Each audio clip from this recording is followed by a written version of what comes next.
4.5 লক্ষ মসজিদ বাংলাদেশে, এত বড় কার্যালয়।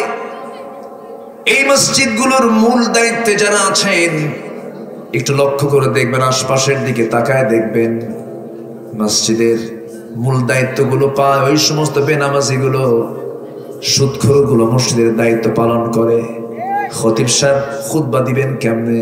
সামনে তো সুদখোর বসে আছে সভাপতি, হঠাৎ করে মুখ ফসকে বের হয়ে গেছে লা তাকুলুর রিবা আদআফা মুদাআফা যখন বলে ফেলেছেন, হঠাৎ করে সভাপতির চোখের সাথে খতিবের চোখটা আই কন্টাক্ট হয়ে গেছে। খুতবা শেষ, সভাপতি এসে বলতেছে, হুজুর ওয়াজ তো ঠিকই করলেন, কিন্তু আপনি আমার দিকে তাকালেন কেন? কি কথা কি বুঝতেছেন আপনারা?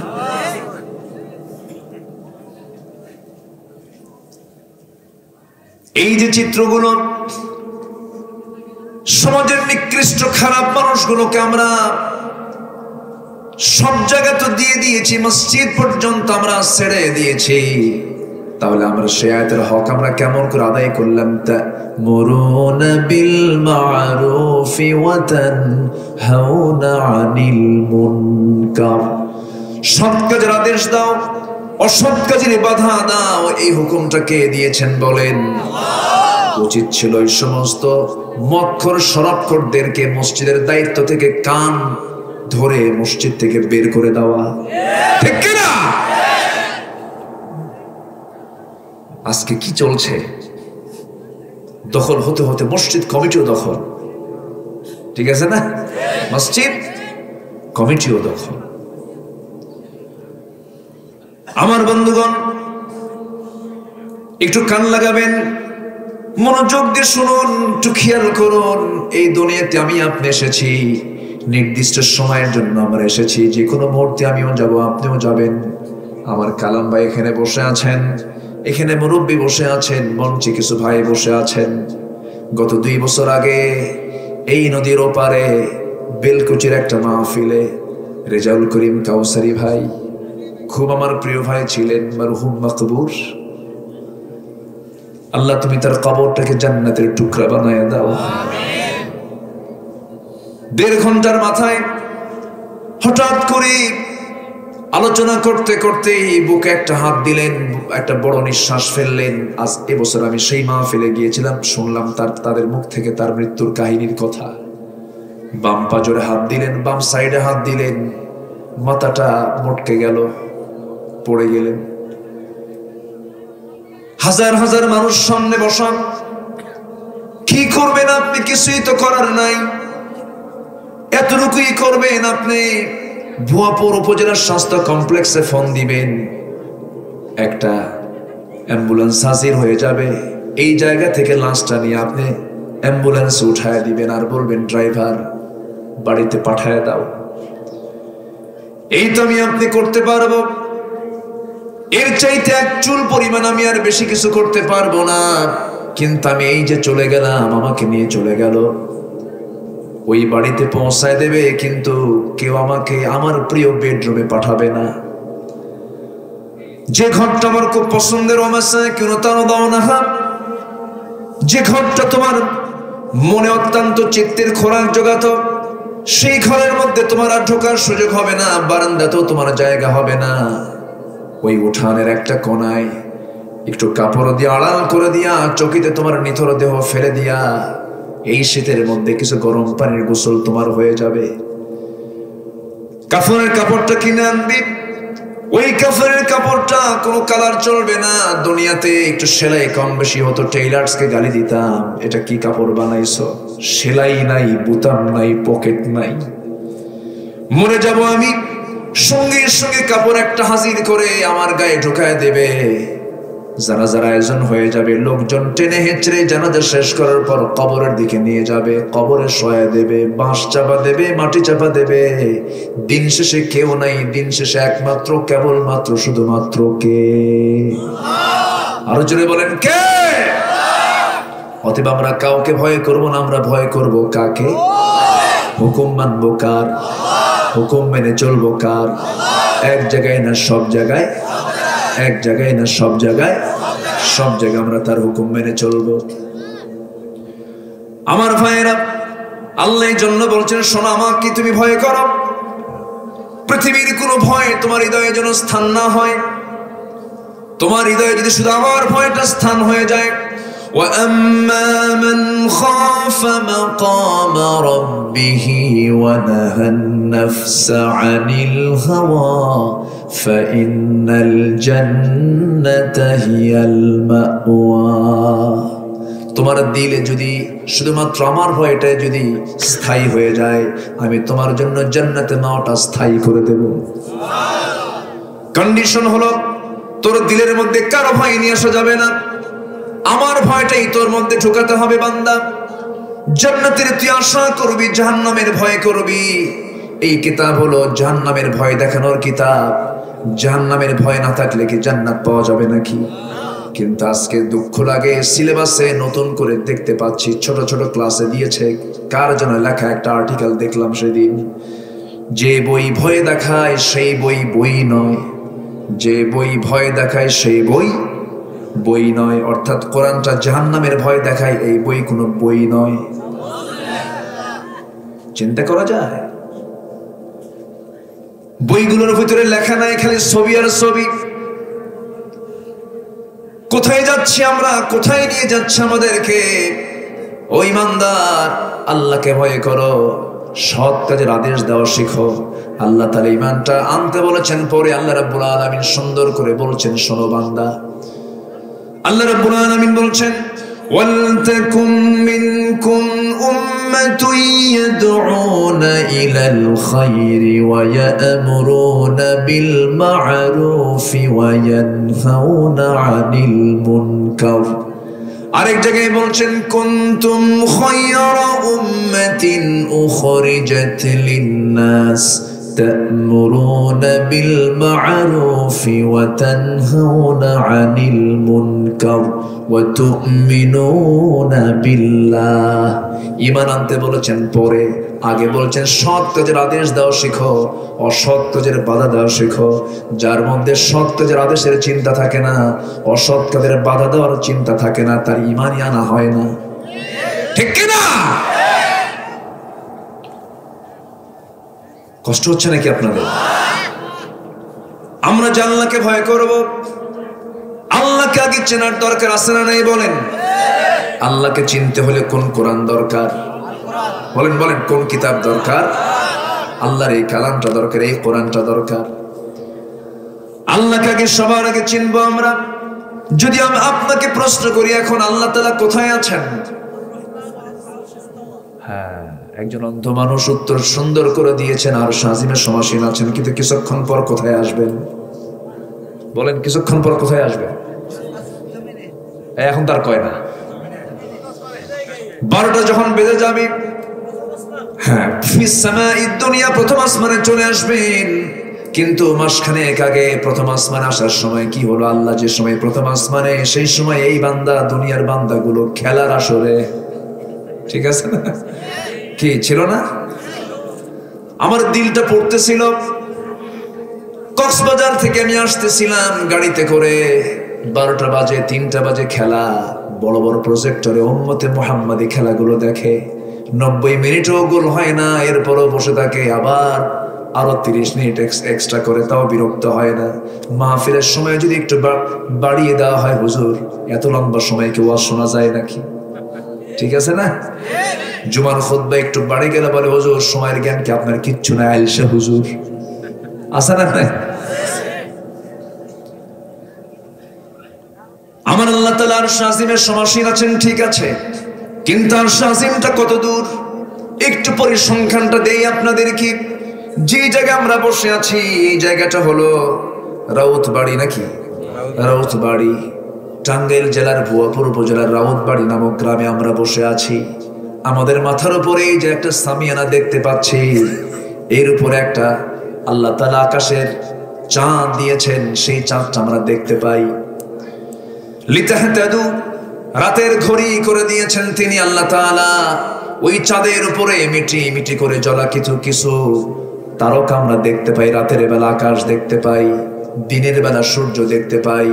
কিন্তু এই যে আমরা সূর্য দেখতে পেতেছি প্লেটের মতো, এই সূর্য পৃথিবী থেকে 228টি দেশ মিলে পৃথিবীর এরিয়া হলো 50 কোটি 10 লক্ষ বর্গ মাইল। 50 কোটি 10 লক্ষ বর্গ মাইলের এই দুনিয়ার মতো 13 লক্ষ দুনিয়া যোগ করলে যে এরিয়া হবে একটা সূর্যের সমান হয়ে যায়। একটু ছোট হয়ে গেল মনে হয় নাকি? একটু জোরে বলে সুবহানাল্লাহ। এই বিশাল আকাশের মাঝে পেটের মধ্যে একটা সূর্য আমরা দেখতে পেলাম। সেই সূর্যটা পৃথিবী থেকে কত বড় আল্লাহ তাআলা এটাকে দিয়ে আমাদেরকে আলোকিত করে দিয়েছেন। দিনের বেলা আমরা আলো দেখতে পাই, তাপ আমরা এখান থেকে আমরা অনুভব করতে পারি। এই সূর্যটা দিয়েছেন তিনি। রাতের বেলা আমরা চাঁদ দেখতে পাই, চাঁদের দেশে আমরা সফর করেছি, মঙ্গল গ্রহ সফর করেছি। করলাম আল্লাহ, চাঁদও দেখলাম, মঙ্গল গ্রহ দেখলাম, একটু তারকার দেশে যাব। এই তারকাটা এত দূরে আমরা যদিও ছোট দেখতে পাই, ব্যাটেল জুইস নামে একটা তারকা আছে, যে তারকা সূর্যের চাইতে 33 কোটি গুণ আরো বড়। যেরকম সুবহানাল্লাহ, কত কোটি? 33 কোটি গুণ বড়। এক একটা গ্যালাক্সির ভিতরে আল্লাহ তাআলা একটা দুইটা তারকা রাখেন নাই, অসংখ্য গ্যালাক্সি মহাশূন্য আল্লাহ তাআলা ঝুলিয়ে রেখেছেন। এক একটা গ্যালাক্সির মধ্যে রয়েছে 50 বিলিয়ন করে তারকা। 1 বিলিয়ন সমান 100 কোটি। যেরকম সুবহানাল্লাহ। Proxima Centauri, আড্রা, battle juice, supernova, এই সমস্ত তারকা মিলে গ্যালাক্সির মধ্যে আল্লাহ তাআলা সব ঝুলিয়ে রেখেছেন। সবচেয়ে কাছের তারকা পৃথিবী থেকে প্রক্সিমা সেন্টারাই যদি কেউ যেতে চায়, এই পৃথিবীর একটা নভোযান আছে অ্যাপোলো 11। অ্যাপোলো 11 এর গতি হলো প্রতি ঘন্টায় 39,000 কিলোমিটার। এই গতি সম্পন্ন অ্যাপোলো 11 এ চড়ে যদি কেউ যেতে চায় সেই তারকার দেশে, সময় লেগে যাবে বেশি না 1,15,000 বছর মাত্র। যাবেন কারা কারা? হাত তোলেন। যাবেন নাকি কেউ? সম্ভব নাকি? সম্ভব? বাঁচবো কয়দিন? যাবেন কোন দিন? সবচেয়ে নিকটবর্তী তারকার কথা বলে দিলাম, এ তো মহাশূন্য, আকাশে তো যাই নাই, আরশ আজিম তো কোথায়? সুবহানাল্লাহ বলবেন না? আর সেই মহাশূন্যের নিচে এই ক্ষুদ্র এই মাটিতে একটা ক্ষুদ্র বান্দা, ছোট্ট একটা মাখলুক, মানুষের কি অহংকার দেখেন। সিয়ারে যখন বসে সুপার গুলো আটা দিয়ে বসে, ছাড়ে না? আছে না নাই? জনগণ চায় না, সেও ছাড়ে না, ঠিক কিনা? আল্লাহ তাআলা ফেরাউনকে ছাড় দিয়েছেন কিন্তু ছেড়ে দেন নাই। কোনদিন জ্বর পর্যন্ত হয় নাই, সর্দি হাঁচি কাশি পর্যন্ত হয় নাই। আজকে আমার ঠান্ডা লাগছে, কালাম ভাইকে বললাম, কালাম ভাই ঠান্ডা ভাব। মিস্টার ফেরাউনের কোনোদিন অসুখ পর্যন্ত হয় নাই, কোনো রোগ বালাই হয় নাই, কিন্তু ধরেছেন আল্লাহ তাআলা ফেরাউনকে কয়দিন?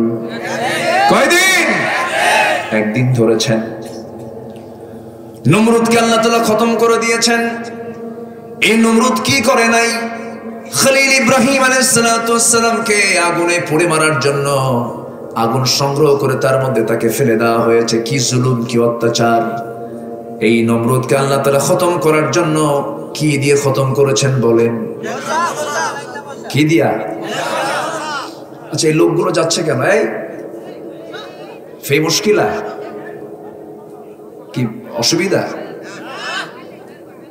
আব্বু বসো, বসো। মাহফিলের এক একটা ফুল, আপনারা যদি একটা ফুল উঠে যায়, বাগান থেকে একটা ফুল যদি কমে যায়, তখন কি বাগানের সৌন্দর্য বাড়ে না কমে? কমে যায়। আপনি কি কমাবেন? বসেন, আমরা একসঙ্গে যাব তো, আমরা একসঙ্গে যাব। জোরে বলি ইনশাআল্লাহ। একটু বসো, একটু সবর ধরুন, আমার দিকে তাকান। আল্লাহ তাআলা নমরুদকে বিদায় করেছেন কি দিয়া বলেন? সচল না অচল মশা?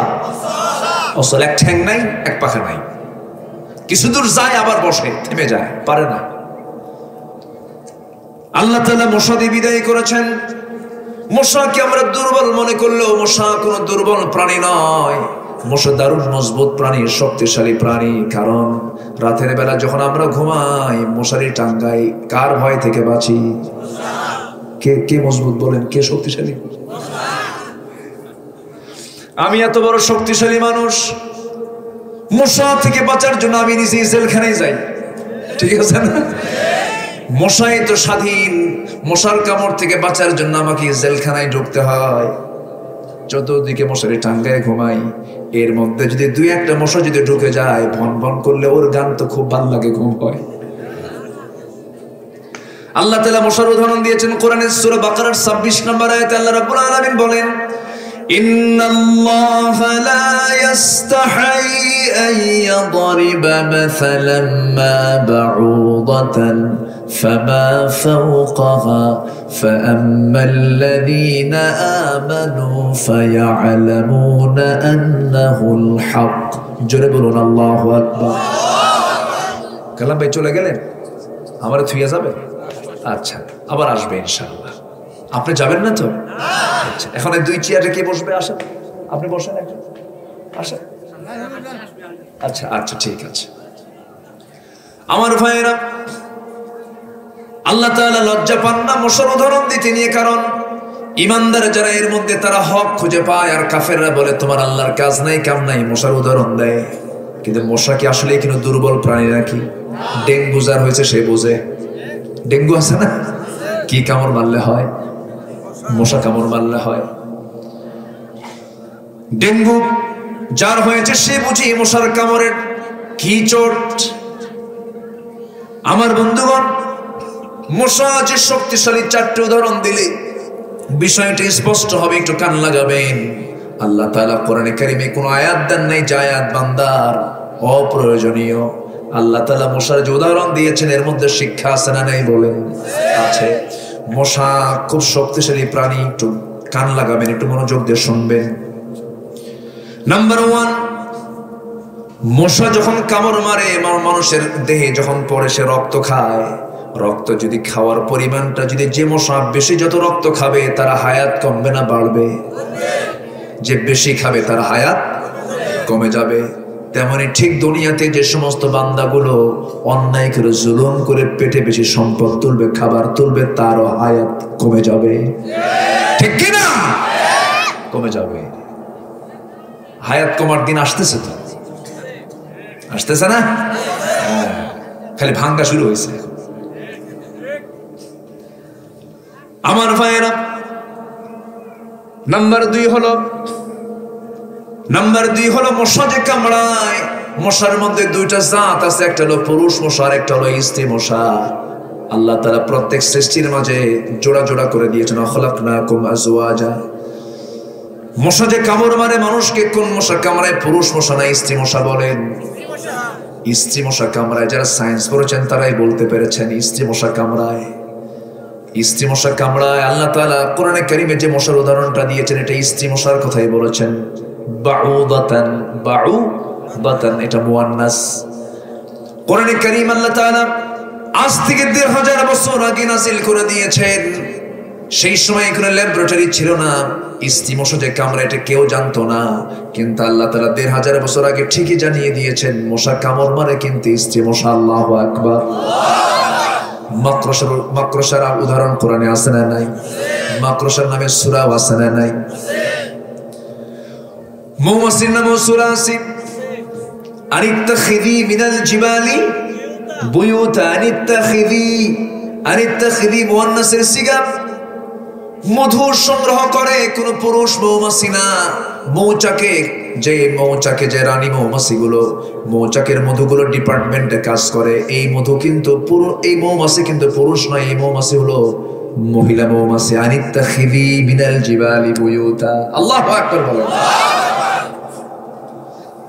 কোরআন জানলার পক্ষ থেকে নাযিল হওয়া কিতাব, কোন সন্দেহ নাই সেই সময় তো কেউ জানতো না কোনটা পুরুষ মৌমাছি কোনটা মহিলা মৌমাছি।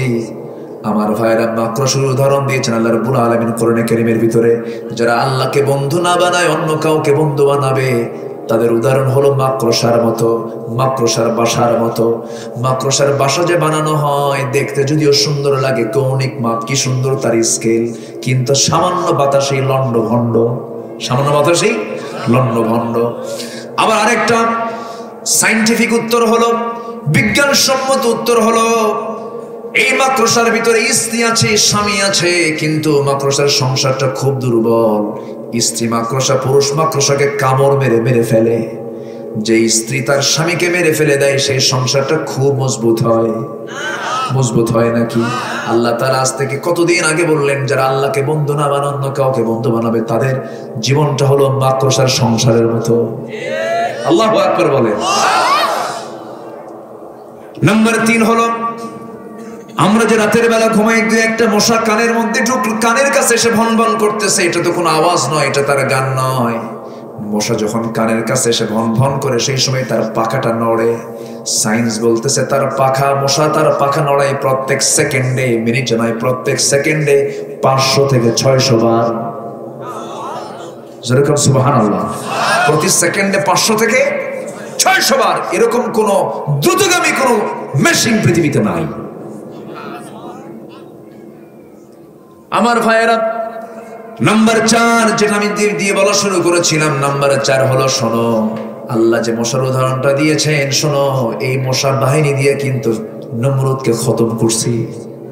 যেরকম কি ঠিক না? ঠিক না? আমার বন্ধুগণ, আল্লাহ তাআলা বলছেন, বান্দারে, এই পৃথিবীতে ক্ষমতা কারো চিরস্থায়ী নয়, একমাত্র আমার ক্ষমতাটাই চিরস্থায়ী। বান্দা, দুনিয়ার ক্ষমতাকে কক্ষিগত করার জন্য জুলুমের মতো পথ তোমরা ধরো না, অন্যায়ের কোনো পথ তোমরা ধরো না। আমি যে হুকুমগুলো দিয়েছি, সেই হুকুমগুলো তোমরা ফলো করো। শিরকের গুনাহ থেকে বাঁচো, বড় বড় গুনাহ থেকে বাঁচো। আমাকে তোমরা ভয় করে, 1 নম্বর হুকুম, আমরা কাকে ভয় করব? কার হুকুম আমরা মেনে চলবো? নামাজ পড়বো আমরা কয় ওয়াক্ত? সবাই কি নামাজ পড়ি? আমার দেশে নামাজি বেশি না বেনামাজি বেশি? মানুষ বেশি না চোর বেশি? হ্যাঁ, গত বছর মাহফিলে গেছিলাম চিটাগাং, মাহফিল শেষ করলাম, 1.5-2 ঘন্টা কথা বলার পর সবাই মোটামুটি মনোযোগে কানলো, আলোচনা শুনে খুব খুশি হলো। মাহফিল শেষে দেখি আমার জুতা নাই। কথা বলছেন? মাহফিল শেষে দেখি ওই কোনায় জুতা রাখছে, জুতা নাই। একজন হুজুর মোহাব্বত করে নিয়ে গেছে। কি করে নিয়ে গেছে? মসজিদে যাবেন, শান্তি পাওয়া যায় না, জুতা বাইরে রাখবেন, নামাজ হয় কঠিন, জুতাটা সাথে করে নিয়ে যেতে হয়, সামনের কাতারে রাখা লাগে। সেজদায় যাচ্ছেন, সেজদা থেকে উঠে সেজদার দিকে নজর না দিয়ে একবার জুতার দিকে নজর দেওয়া লাগে, জুতা আছে তো। এই তো হচ্ছে সিচুয়েশন। বাজারে যাবেন, সাইকেল রেখে দিয়েছেন, এই দিকে তাকাবেন, সাইকেলটা নাই। পাবলিক বাসে উঠেছেন, পাবলিক বাসে উঠতে নিয়ে মোবাইলটা পকেটে রেখেছেন, টাকা পকেটে রেখেছেন, 2টা হাত পকেটের মধ্যে রাখতে হয়, পকেট মার নাই তো। কি টেনশন, কি সমস্যা। এই যে সিচুয়েশন গুলো আমরা দেখতে পাচ্ছি, এটার মূল কারণ হলো আমরা ভুলে গিয়েছি কাকে? আসতে বলবেন না, কাকে ভুলে গিয়েছি আমরা? আল্লাহকে ভুলে গিয়েছি। সে আল্লাহর সঙ্গে সবার আগে সম্পর্ক তৈরি করতে হবে, সবার আগে গভীর সম্পর্ক আল্লাহর সঙ্গে যেতে হবে, আল্লাহর সঙ্গে গভীর সম্পর্কে জড়িয়ে নিতে হবে আমাকে আপনাকে। যে ব্যক্তি আল্লাহকে পেয়েছে, তার পৃথিবীর কোনো কিছুই ভালো লাগবে না। আমরা সবার আগে কাকে খুঁজে বের করব? আসতে বলবেন না, কাকে? আল্লাহ তাআলাকে। আল্লাহ বলছেন, বান্দারে, তুই আমার দিকে 1 হাতে গিয়ে আসবি, আমি তোর দিকে 10 হাতে গিয়ে আসবো। বান্দা, তুই আমার দিকে হেঁটে হেঁটে আসবি, আমি তোর দিকে দৌড়ে দৌড়িয়ে যাব। তুই আমাকে স্মরণ করবি, আমি তোকে স্মরণ করবো। উদউনি আস্তাজিব লাকুম, তুই আমাকে ডাকবি, আমি তোর ডাকে সাড়া দেব। ও বান্দা, পৃথিবীর মানুষ বারবার ডাকলে পরে বিরক্ত হয়ে যায়, কিন্তু বান্দারে, তুই আমাকে বারবার ডাকবি, আমি তোর প্রতি তত বেশি রাজি হয়ে যাব। আমরা আল্লাহকে কম ডাকবো না, বেশি ডাকবো। ওয়ালিল্লাহিল আসমাউল হুসনা ফাদউ বিহা। আল্লাহ তাআলার অনেকগুলো নাম আছে, সেই নামগুলো ধরে ধরে তোমরা তাকে ডাকো। আল্লাহকে আমরা ডাকবো। বিশেষ করে 5 ওয়াক্ত নামাজ যখন হয়ে যাবে, আসসালাতু আলা ওয়াক্তিহা, সময় মতো নামাজ আমরা পড়বো। সেই লোকগুলোকে আমরা ফলো করব যারা নামাজের কথা বলবে। যে নেতা আমাকে নামাজের কথা বলবে, সেই হবে আমার মূলত নেতা, ঠিক কিনা? আর যে নেতা আমাকে নামাজের জন্য বলে না, যারা দলের মধ্যে নামাজের কোনো কার্যসূচি নাই, সেই দল করাও যাবে না, সেই দলের নেতাও মানা যাবে। রাগ করতেছেন মনে হয়? হুজুর আবার নেতা কর্মীর দিকে আসলেন কেন? হ্যাঁ, রাগ করতেছেন আপনারা? সেই নেতার দরকার নাই, যে নেতার নামাজ নাই, যে নেতা তার কর্মীকে নামাজের জন্য কথা বলে না, যে নেতারা দ্বারা তার কর্মীর চরিত্র ভালো হওয়ার জন্য কোনো পরামর্শ দেয় না, সেই নেতার সম্মান তো দূরের কথা, সেই নেতার মুখে আমরা জুতা মারি।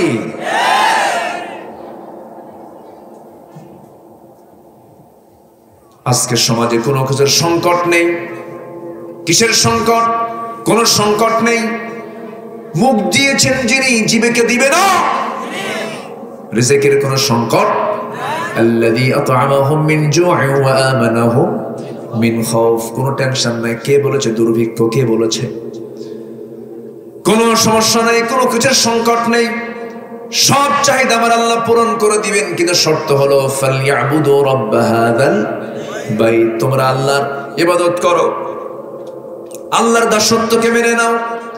আমার দেশে কোনো কিছুর সংকট নেই। সবচেয়ে বড় সংকট হলো নেতৃত্বের সংকট, সৎ নেতৃত্বের সংকট। আমি কি ভুল বলছি? আমি কি ভুল বলছি? ইমাম যদি ঠিক হয়ে যেত, আজকে নেতৃত্ব যদি ঠিক থেকে যেত, সব ঠিক হয়ে যেত। অথচ আমরা মসজিদের যে ইমাম যখন নেই, আমরা খুব টাইট ইমাম নেওয়ার চেষ্টা করি। ইমাম যদি বিড়ি খায়, হ্যাঁ, সারাদিন গীবত করবেন, হুজুর বিড়ি খাইছে, হুজুর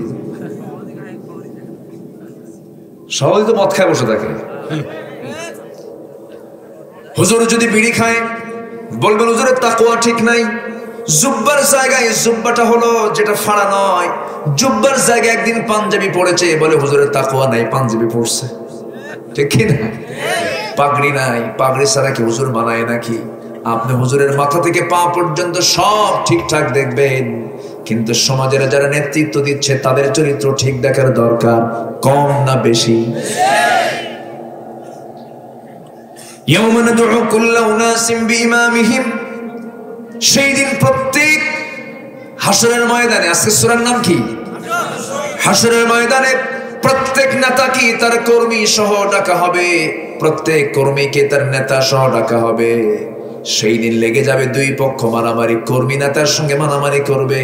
কর্মীরা বলবে, নেতা তুমি আমাদেরকে এইদিকে নিয়ে গেছো কেন? নেতা বলবে, তুই আসলি কেন? দুইজন গন্ডগোল করতে করতে শেষ পর্যন্ত দুইজনই জাহান্নামের দিকে চলে যাবে। কিন্তু উপায় থাকবে না। এই জন্য আমরা দুনিয়াতে নেতা নির্বাচন করতে গিয়ে আখিরাতের চিন্তা করার দরকার আছে না নাই? আসতে বলবেন না, আছে না নাই? দুনিয়াতে যে যাকে মুসাব্বা রাখবে, যার সঙ্গে তার সঙ্গে তার হাসরের ময়দানে তার সঙ্গে তার হাসর নাসর হয়ে যাবে। এই জন্য দুনিয়াতে বন্ধু নির্বাচন করতে গিয়ে সাবধান হয়ে যাব আমরা। এমন কাউকে বন্ধু বানাতে যাব না যে বন্ধু আমার আখিরাতের বড় একটা ক্ষতির কারণ হয়ে যাবে। এই জন্য আমাকে আপনাকে চিন্তা ফিকির করে চলতে হবে। ইমানদার কি খেয়াল খুশি মতো চলে না, ইমান নিয়ে চলে? কি বলেন বলেন, খেয়াল খুশি না, ইমান নিয়ে? ইমান নিয়ে চলতে হবে। আল্লাহ তাআলা আমাদেরকে আকল দিয়েছেন, জ্ঞান দিয়েছেন, বিবেক দিয়েছেন। সবচেয়ে বড় রাডার হলো বিবেক।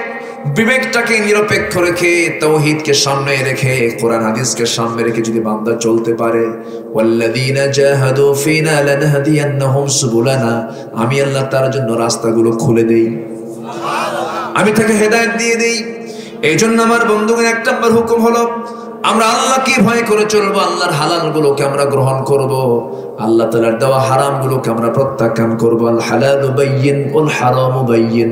হালাল স্পষ্ট, হারামও স্পষ্ট, ক্লিয়ার করে দিয়েছেন কে? আল্লাহ ক্লিয়ার করে দিয়েছেন। এরপর আল্লাহ বান্দাকে ডাক দিয়ে বলছেন, বান্দা নাম্বার 2, ওয়াল তানজুর নাফসুম মা কদ্দামাত লিগাদিন ওয়াত্তাকুল্লাহ। আল্লাহ তাআলা বলছেন, পরকালের জন্য কি পাথেয় তুমি পাঠালে, এই চিন্তাটা একটু করো, একটু লক্ষ্য করো। কি করলা তুমি? গাঁজা খায় এত শেষ করলা। গাঁজা খাওয়ার লোক তো বুয়া পড়ে নাই। গাঁজা নাকি বেহেশতের গাছ।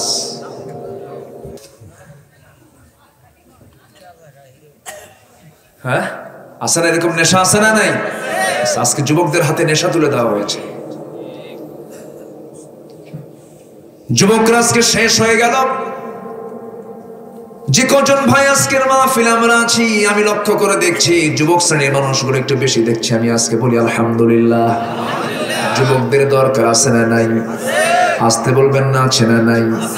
যুবকরা যা পারে, বুড়া মানুষ কি তা পারে নাকি? পারে না। যুবকরা অনেক কিছুই করতে পারে। যুবকরা শোনো, আমি তোমাদেরকে আজকে 3টা আমল শিখিয়ে দিয়ে যাব। তিনটা আমল শিখে তুমি তিনটা আমল মেনে চলবা, তোমার জীবনে বাকি জীবনে চলতে নিয়ে রিজিকের ব্যাপারে কোনো চিন্তা করতে হবে না, তোমার রিজিকটা আল্লাহ ডাবল ডাবল বাড়ায় দিবেন। শুনবা শুনবা? নাম্বার 1, তাড়াতাড়ি বিয়ে করো। কিছুই হয় না, বিয়ের একটা কথা কইলাম, খুশি হয় না, হাসিও না, কিছু না, পুরুষ মানুষ না কি আল্লাহ জানে। কি রাজি আছো? বুড়া চাচাও কয় রাজি আছে নাকি যেন কই।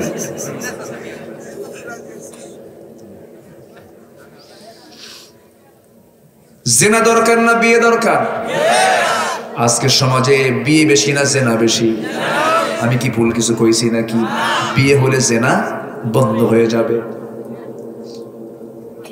আমার নবীজি বিয়েটাকে ইজি করে দিয়েছেন, জেনাকে কঠিন করে দিয়েছেন। কোরআনও জেনাকে কঠিন করে দিয়েছে। জেনা যদি করে মিয়াতে জেলদা, 100 দররা পিটাও, বিবাহিত হলে একদম জায়গা মতো মেরে দাও।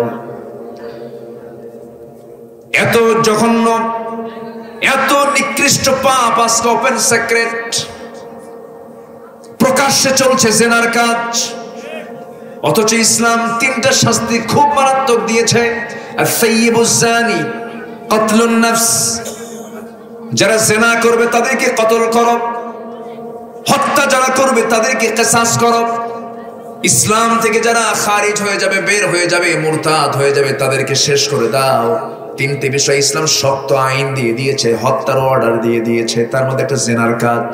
এই জেনার কাজ বন্ধ করার জন্য বিয়েটাকে কঠিন করা দরকার না সহজ করা দরকার? সহজ। পারিবারিক জীবনও সহজ করা দরকার।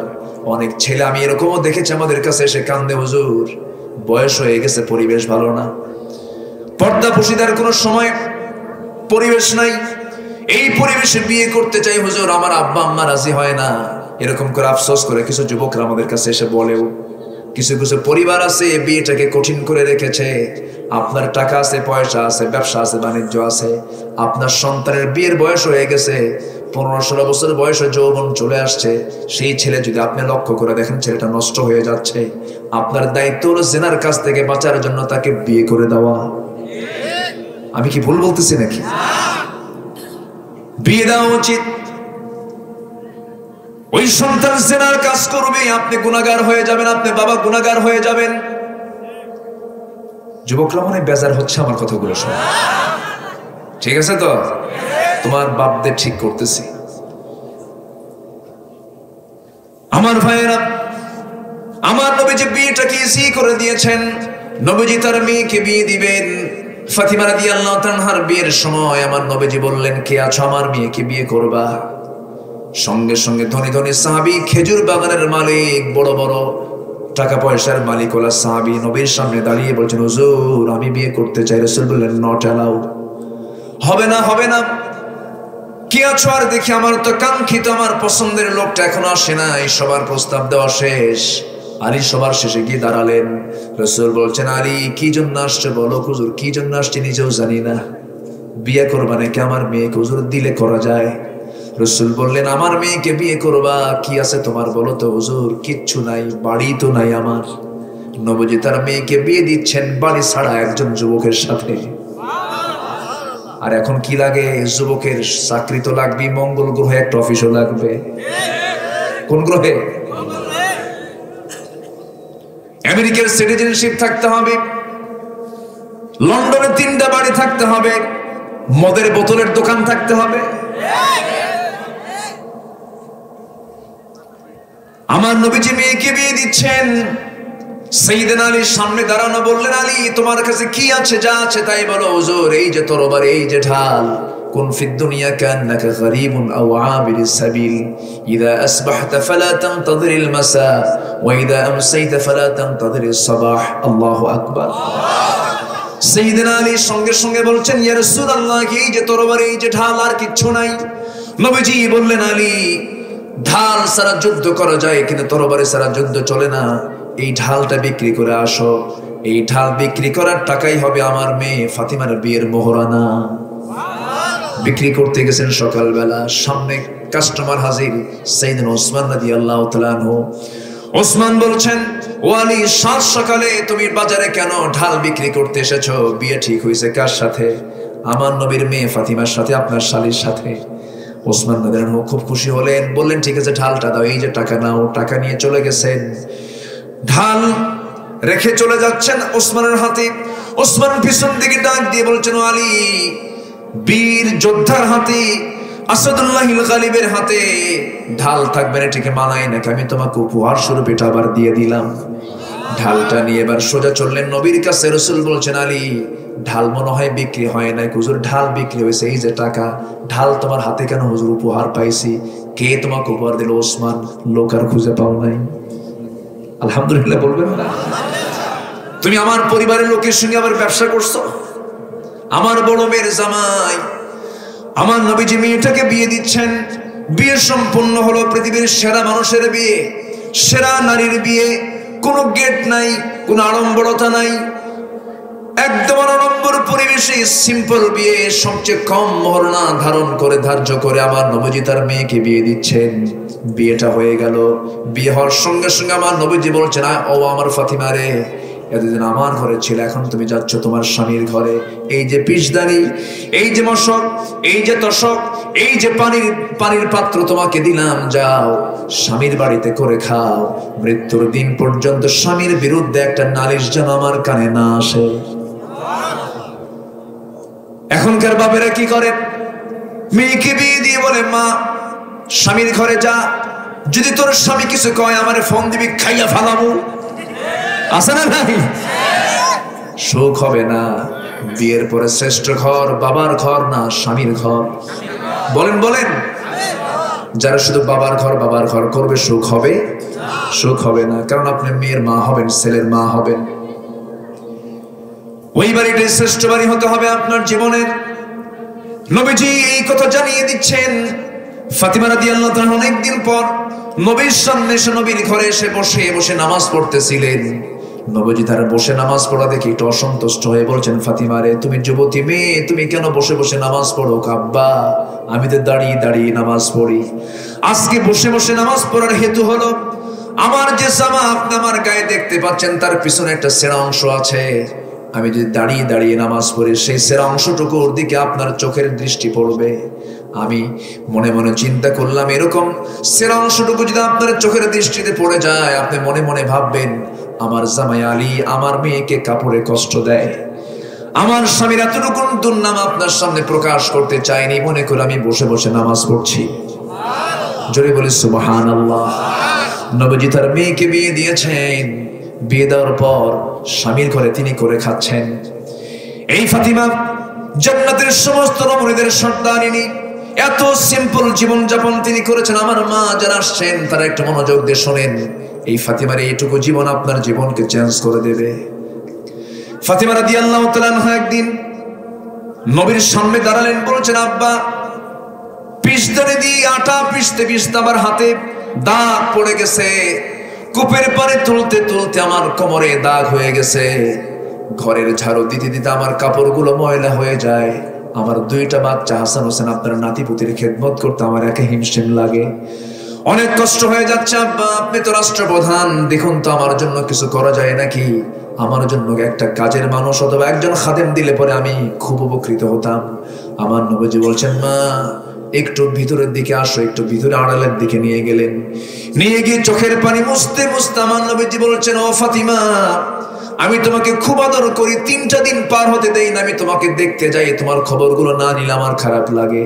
কিন্তু মা, তুমি আমার মতোই থাকবে। দেখো, আমি নিজের কাপড় নিজে ধুয়ে দেই, নিজের কাপড় নিজে সেলাই করি, নিজের ঘর নিজে আমি ঝাড় দেই। আমি আমার কোনো খাদেম রাখতে চাই না।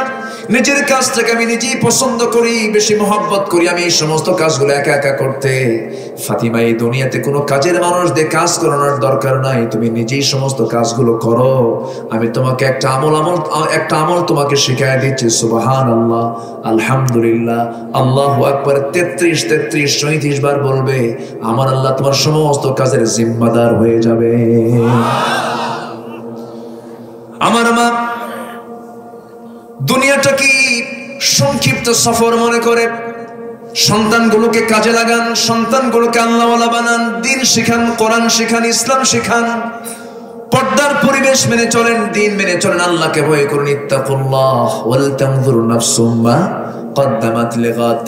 সে আখিরাতের জিন্দেগির জন্য তুমি কি পাঠালে, কি পাথেয় পাঠালে, তার জন্য তুমি একটু চিন্তা করো, লক্ষ্য করো। ওয়ালতানজুর, লক্ষ্য করে দেখো। এই দুনিয়াটার প্রত্যেকটা সেকেন্ডকে আমরা কাজে লাগাবো, নষ্ট করা যাবে না, সময়কে নষ্ট করা যাবে না, কারণ যে কোনো মুহূর্তে আমার আপনার মৃত্যু হয়ে যেতে পারে। আল্লাহ এরপরে বলছেন, আবার বলছেন ওয়াত্তাকুল্লাহ, আবার তোমরা আমাকে ভয় করো। বারবার একটা কথা বললে তার গুরুত্ব কমে না বাড়ে? এক আয়াতে দুই হুকুম, ইত্তাকুল্লাহ ওয়াল তানজুর নাফসুম মা কদ্দামাত লিগাদ, ওয়াত্তাকুল্লাহ, ভয় কর। ইন্নাল্লাহা খাবীরুম বিমা তা'মালুন, নিঃসন্দেহে আল্লাহ তাআলা তোমরা যা করো সবকিছুর খবর তিনি রাখেন। তিনি এমন খবর রাখা প্রভু আমার, এমন খবর রাখা তিনি প্রভু। আল্লাহ তাআলা তিনি তার নিজের পরিচয় দিচ্ছেন এক জায়গায়, وَيَعْلَمُ مَا فِي الْبَرِّ وَالْبَحْرِ وَمَا تَسْقُطُ مِنْ وَرَقَةٍ إِلَّا يَعْلَمُهَا। জলে কি হয়, স্থলে কি হয়, এমনকি কোন গাছের কোন পাতা কয় মিনিট কয় সেকেন্ডে পড়লো আমার আপনার চালের উপরে ঝিরিঝিরি সেই তেঁতুল গাছের পাতা, বড় বড় না ঝিরিঝিরি, ছোট্ট ছোট্ট পাতাগুলো কয় মিনিট কয় সেকেন্ডে কোনটা আগে পড়লো কোনটা পরে পড়লো, গাছ লাগাইছে আমি, কিন্তু পাতা পড়ার হিসাব রাখেন আমার আল্লাহ তাআলা। জোরে কান সুবহানাল্লাহ। সে আল্লাহ বলছেন সব খবর কিন্তু আমি রাখি, সব খবর কিন্তু আমি রাখি। বান্দা আমাকে বলে যেও না। যুবকদের জন্য কয়টা কাজের কথা বলেছি? আসতে বলবেন না, কয়টা কাজ? নাম্বার 1, কি করো? রাজি আছো তো? বাপ মাকে না বইলে করবা, এরকম কিছু? এখন যত বড় শিক্ষিত তত বড় বেয়াদব, একা একা বিয়ে করে 3 দিন পরে বাপ মাকে ফোন দিয়ে বলে আব্বা রাগ করে না, বিয়ে কিন্তু করছে, কত বড় হারামজাদা। আছে না, এরকম আছে না? একা একা করে। মা তোমাকে বড় করলেন, বাবা তোমাকে বড় করে শিক্ষিত করলেন, আর তুমি কি করে বেড়াচ্ছ না, এমনটা হওয়া যাবে না। তবে হ্যাঁ আমার বন্ধুগণ, ইউনিভার্সিটিতে এই সমস্ত নোংরামিগুলো আছে না নাই? আসতে বলবেন না, আছে না নাই? আছে। ইউনিভার্সিটিতে ক্লাস হয় দুইটা, একটা ইন কোর্স, একটা আউট কোর্স। একটা ইন কোর্স আর একটা আউট কোর্স। ইন কোর্সে ক্লাস হয়, আউট কোর্সে গাছের গোড়ায় গোড়ায় জোড়ায় জোড়ায় বসে যায়, তালে তালে গল্পগুলো চলছে, কুটকুট করে বাদাম খায়। পাশে দিয়ে শিক্ষক যায়, শিক্ষক যখন দেখে ছাত্রদের এই অবস্থা তখন বলে ভালো করে করো, আমরাও করে আসছি। এরকম দুষ্টমি আছে না নাই? এগুলো বন্ধ হবে দুনিয়ার কোন আইন দিয়ে নয়, এগুলো বন্ধ হবে কার আইন দিয়া? আসতে বলবেন না, কার আইন দিয়া? 1000 বছর ওয়াজ করে, 1000 বছর এই সমস্ত মাহফিল করে আপনি সুদ বন্ধ করতে পারবেন না, ফাহেশা কাজ বন্ধ করতে পারবেন না, জেনা বন্ধ করতে পারবেন না, সুদের কারবার বন্ধ করতে পারবেন না, মদের দোকান বন্ধ করতে পারবেন না, যতক্ষণ না আল্লাহর বিধান সমাজে না চালু হবে।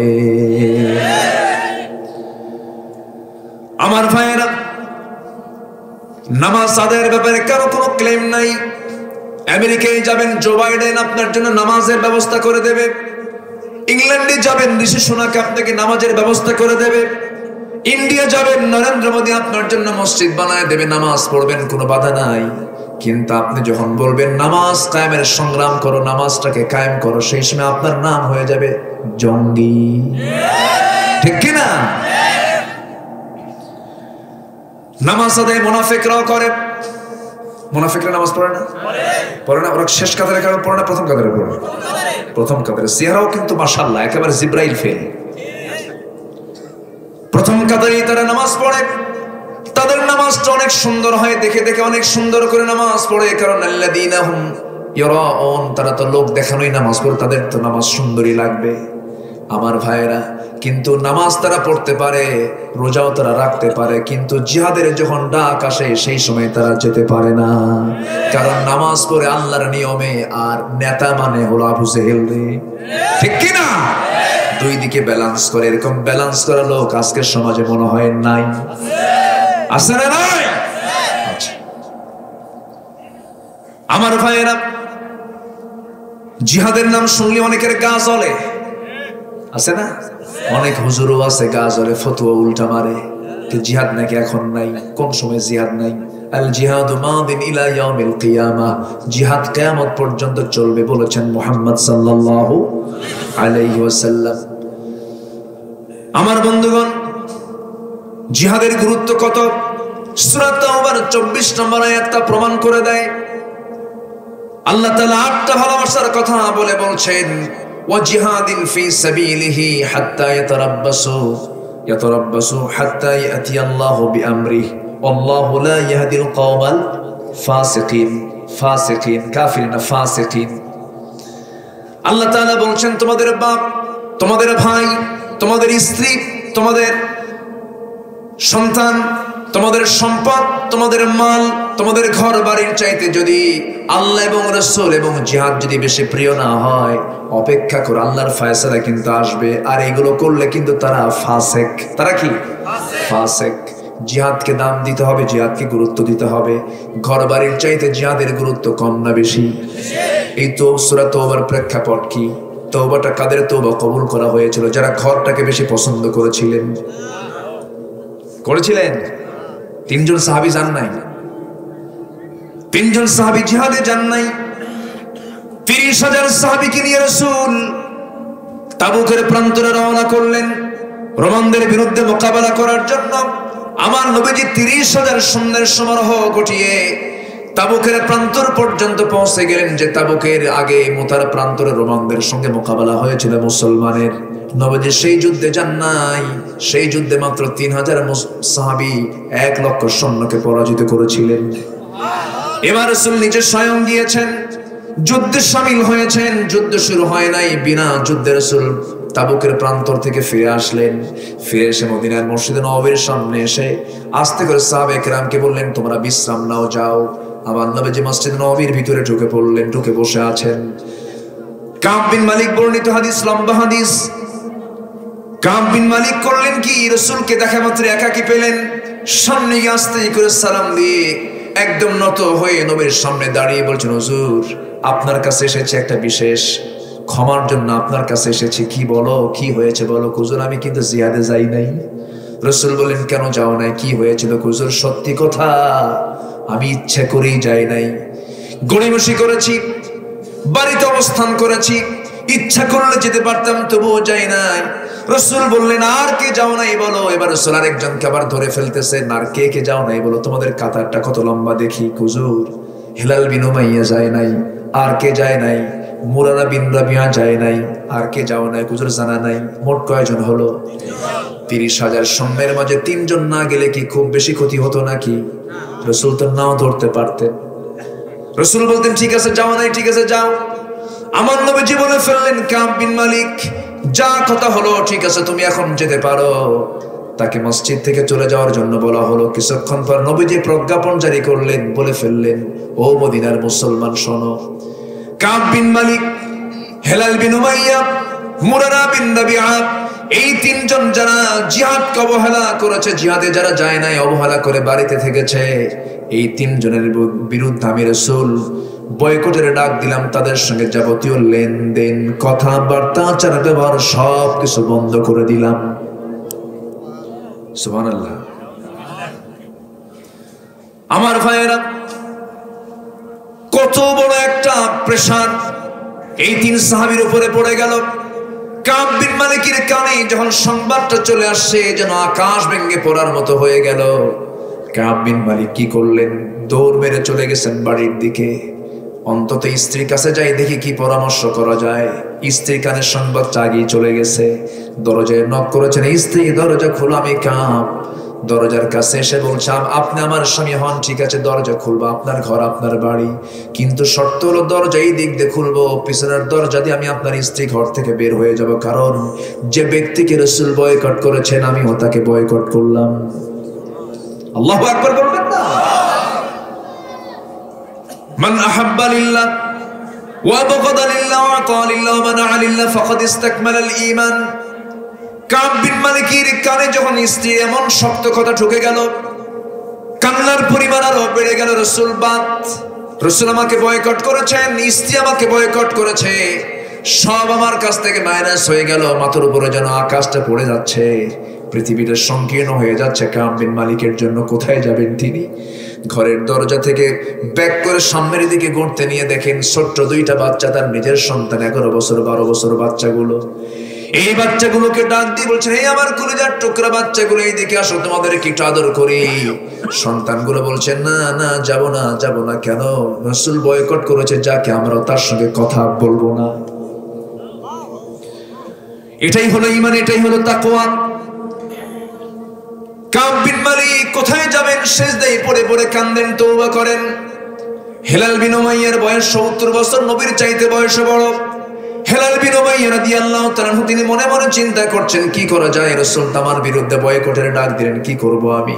পাগলের মতো হয়ে গেলেন। ঘরের মধ্যে থেকে একটা দড়ি নিলেন, দড়ি নিয়ে স্বেচ্ছায় গিয়ে ওই মদিনার মসজিদে নববীর সামনে খুঁটির সাথে দড়িটা বেঁধে ফেললেন। নিজের স্বেচ্ছায় দুটা হাত নিজে বেঁধে ফেলে বলছেন, হেলাল রে, তোর মতো বড় আসামি দুনিয়াতে আর নাই। রাসূল তোর বিরুদ্ধে বয়কটের ডাক দিয়েছে। দুটো হাত বেঁধে ফেললেন, খাওয়া বন্ধ, সিজদায় পড়ে পড়ে কান্দেন। হাতগুলো দড়িতে বাঁধার কারণে ঘা পর্যন্ত হয়ে গিয়েছিল। সাহাবীরা মসজিদের সামনে দিয়ে যায়, দরজা দিয়ে যায়, সালাম দেন, কেউ কোনো উত্তর দেয় না, কথাও বলে না। কাব বিন মালিক সিজদায় পড়ে কাঁদেন, হেলাল বিন উমাইয়া পাগলের মতো কাঁদেন, মুরারা বিন রাবিয়া পাহাড়ি গুহার মধ্যে সিজদায় পড়ে পড়ে তওবা করে করে কাঁদতেছেন।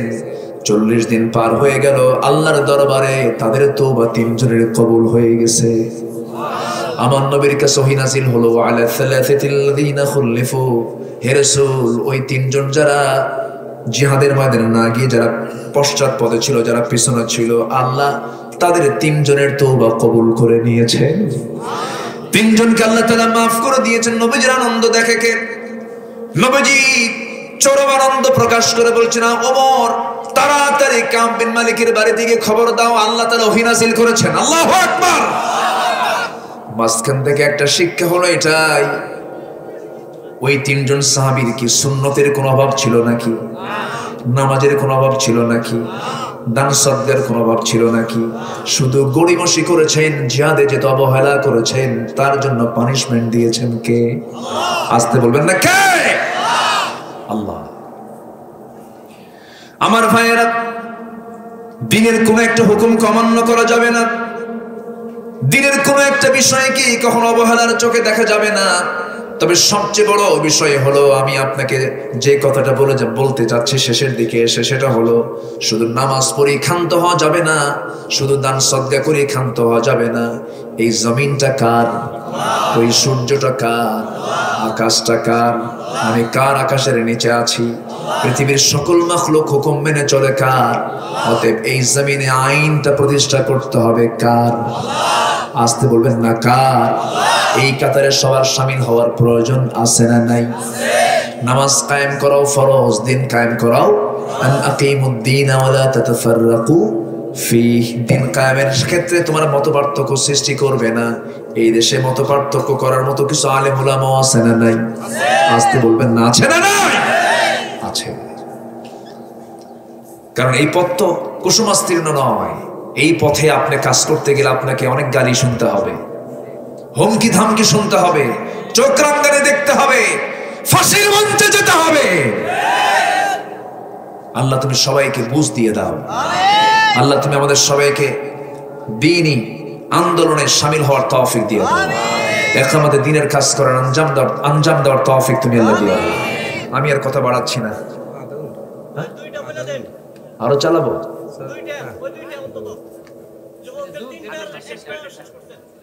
ওরে বাপরে বাপ, শুনবেন? এখন আগ্রহ আছে আপনাদের? কোন সমস্যা নাই তো? আলোচনা শুনবেন? কতক্ষণ থাকবেন? কেউ তো যায় না বাড়িতে, 12টা বাজে তো আমরা শেষ করে দিই, কারণ ফজরের দিকে তাকাতে হবে তো। আগামীকালকে আমার মাহফিল বেশি দূরে না, কক্সবাজার, তাও সকাল 11টায়, বেলা 11টায় মাহফিল, জুমার আগে। তাহলে আমার পেরেশানি কি আপনার চাইতে কম না বেশি বলেন? পেরেশানি আছে না? আচ্ছা, সব দিকে তাকাতে হয়। আমার মনে হয় দেখি আর কিছুক্ষণ কথা বলে শেষের দিকে যাব। জোরে বলি ইনশাআল্লাহ। ফজর পড়বেন কারা কারা? একটু হাত তুলে দেখেন তো দেখি, ফজর পড়বেন কারা কারা? অনেকের হাত একটু উঠছে, আবার ওঠে নাই। চিন্তা করতেছে, হুজুর পানি তো খুব ঠান্ডা, গরম করার আছে না? এখন আছে না? সব সহজ না? ঠান্ডা পানিতে উজু করার দরকার নেই, গরম পানিতে উজু করবেন। দেখি 5 ওয়াক্ত নামাজ কারা কারা পড়বেন? হাত তুলে দেখান দেখি। জোরে বলি ইয়া আল্লাহ আমাদেরকে ফজর, জোহর, আসর, মাগরিব, ইশা 5 ওয়াক্ত সালাত আদায় করার তৌফিক তুমি আল্লাহ দিয়া দাও। জোরে বলি আমিন, আরো জোরে আমিন।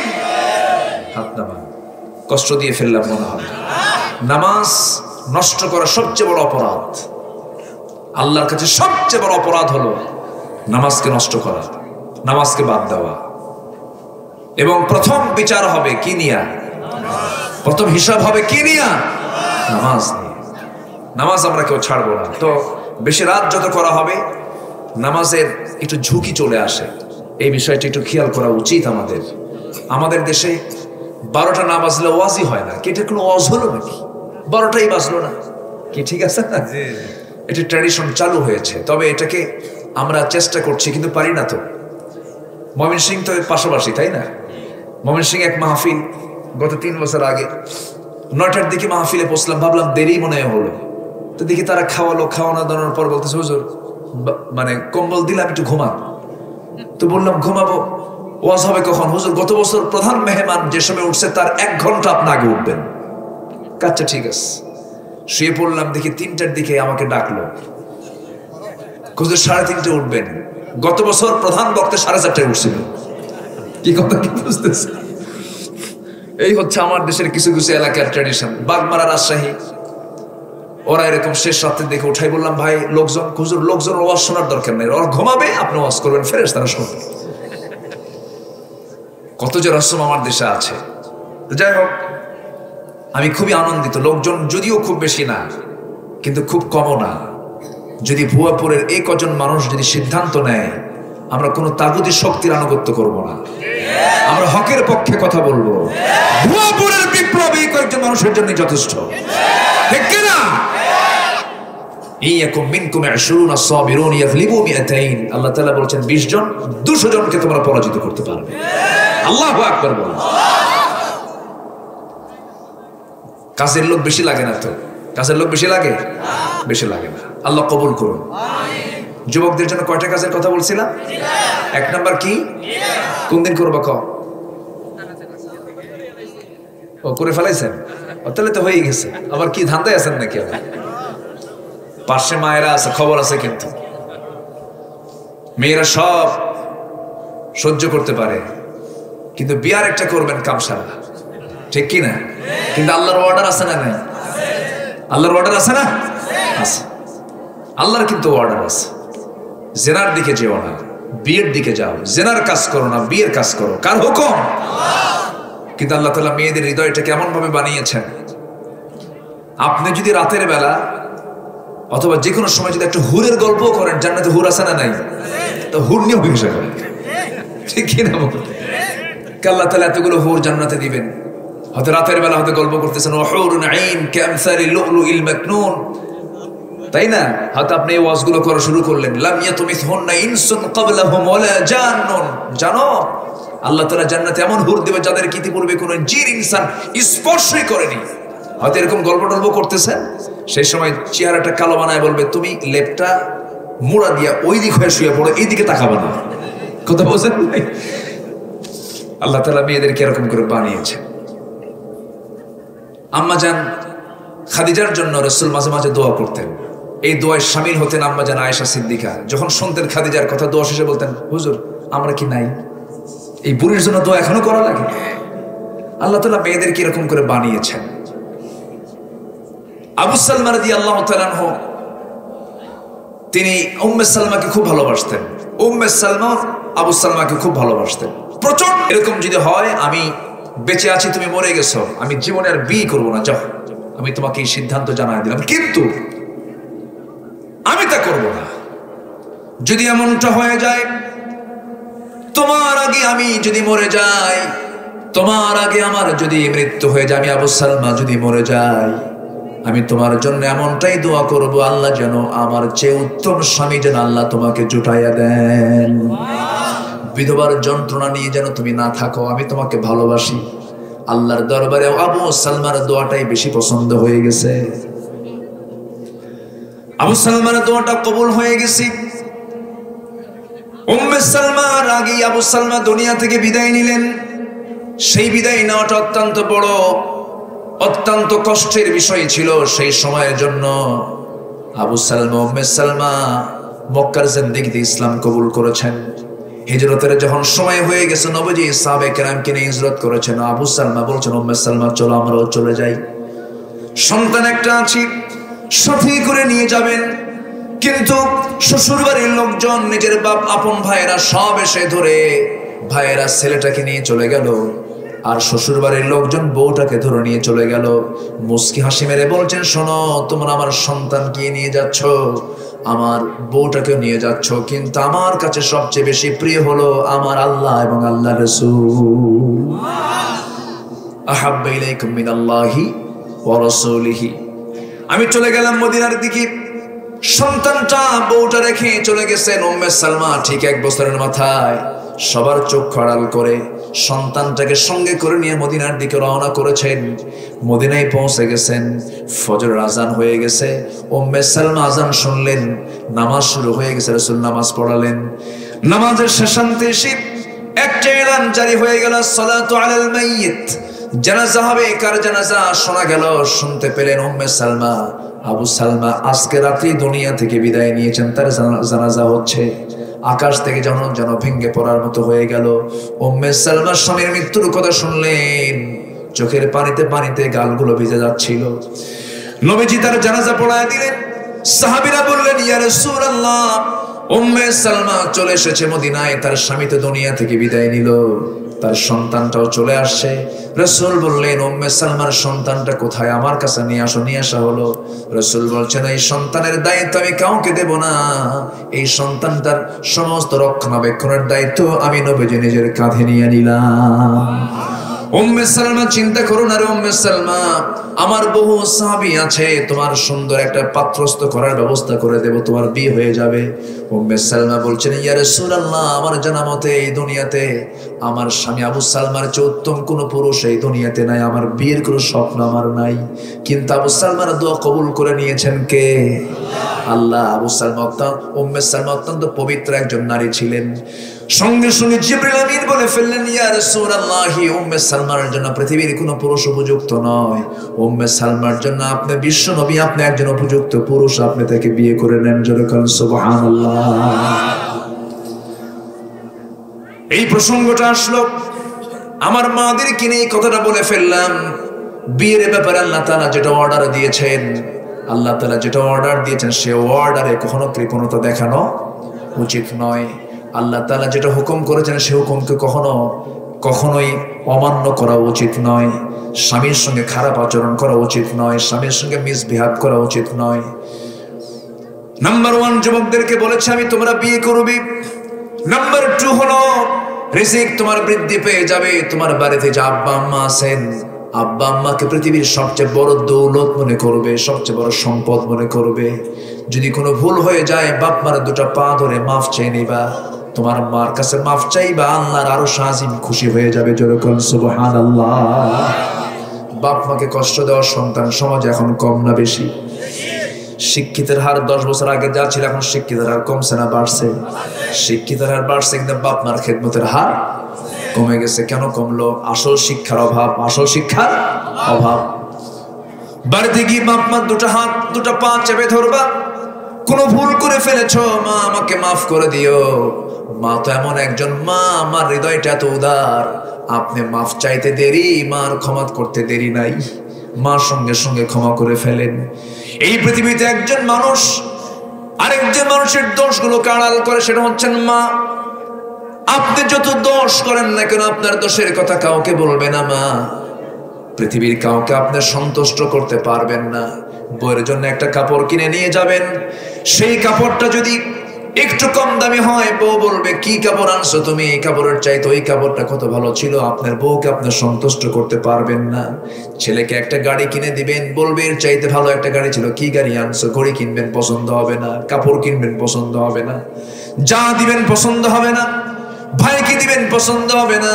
কিন্তু মাকে কিচ্ছু দেওয়ার দরকার নাই। বাড়িতে যাওয়ার সময় একটা বেদেনা কিনে নিয়ে যাবেন, বেদেনা নিয়ে বলবেন, মা এই বেদনাটা তোমাকে ভেঙে দিলাম, তুমি এটার দানা একটা একটা করে খাও। মা ভাঙবে ঠিক, কিন্তু দানাগুলো নিজের মুখে না দিয়া উল্টা আপনার মুখে তুলে দেবে। উল্টা আপনার মুখে তুলে দিয়ে বলবে, বাজান তোর মুখটা শুকনা হয়ে গেছে, তুই খা, আমি তো বুড়ি হয়ে গেছে, আমার খাওয়ার দরকার নাই, তুই আমার জন্য দোয়া করবি, রব্বিরহামহুমা কামা রব্বায়ানি সগীরা। এই দোয়া যদি আপনি করেন, আপনার মার দিল থেকে যদি এই দোয়াটা চলে আসে, কিচ্ছু লাগবে না, দুনিয়ার রিজিকটা সব বৃদ্ধি করে দিবেন কে? আসতে বলবেন না, কে করে দিবেন? এই জন্য সবার আগে সন্তুষ্ট করব আমরা কাকে? এরপরে এই দুনিয়াতে সবার আগে সন্তুষ্ট করব আমার আব্বা আম্মাকে। ওয়াবুদুল্লাহ ওয়া লা তুশরিকু বিহি শাইআন ওয়া বিল ওয়ালিদাইনি ইহসানান। আল্লাহর হকের পরে বাপ মার হক, মার হকটা আদায় করব, বাবার হকটা আদায় করব। রিজিকটা বেড়ে যাবে, রিজিকের কোনো সমস্যা হবে না। দুঃখ লাগে, বাড়ি হয়, একটা সুন্দর বাড়ি বানায়, সুন্দর করে মনের মতো করে বাড়ি বানায়, drawing room, bedroom, children room, kitchen room, সব রুম হয়ে যায়, কিন্তু বাপ মার জন্য রুম থাকে না। বাপ মার জন্য রুম বরাদ্দ হয় সিঁড়ির তলে।